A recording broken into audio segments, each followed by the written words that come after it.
నందమూరి బాలకృష్ణ ప్రతిష్టాత్మక ఈవెంట్ కు icon star Allu Arjun కి ప్రత్యేక ఆహ్వానం అందింది. బాలయ్య నట ప్రస్థానానికి 50 ఏళ్లు పూర్తయ్యాయి. ఈ సందర్భంగా స్వర్ణోత్సవాన్ని భారీ స్థాయిలో నిర్వహించాలని టాలీవుడ్ ఇండస్ట్రీ నిర్ణయించింది. సెప్టెంబర్ 1న హైదరాబాద్లో ఘనంగా వేడుకలు నిర్వహించబోతున్నారు.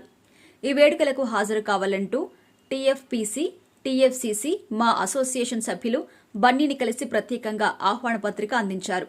ఇక దీనికి సంబంధించిన ఫోటో నెట్టింటా వైరల్ అవుతోంది. ఇదే సమయంలో బన్నీ ఫ్యాన్స్ తెగ సంబరపడిపోతున్నారు. ఇది ఒక రకంగా AP deputy CM Pawan Kalyan కు షాక్ లాంటిదని కామెంట్ చేస్తున్నారు. తెలుగుదేశం పార్టీ నేతృత్వంలోని కూటమి ప్రభుత్వంలో జనసేన కూడా ఉన్న విషయం తెలిసిందే. బాలయ్యనేమో తెలుగుదేశం పార్టీ ఎమ్మెల్యే. ఈ లెక్కన ప్రత్యేక ఆహ్వానితులుగా పవన్ ని పిలవకుండా అల్లు అర్జున్ ని పిలిచారంటే తమ స్టార్ రేంజ్ ఎంతటితో తెలుసుకోవాలని బన్నీ ఫ్యాన్స్ అంటున్నారు. ఇక తమిళ నటులు విజయ్ సేతుపతి, శివకార్తికేయన్, కన్నడ నటుడు శివరాజ్ కుమార్లకు కూడా బాలయ్య ఈవెంట్ కు ఆహ్వానం అందింది. కొద్ది రోజుల క్రితమే చిరంజీవి పలువురిని వేడుకకు ఆహ్వానించారు తెలుగు సినీ ప్రముఖులు.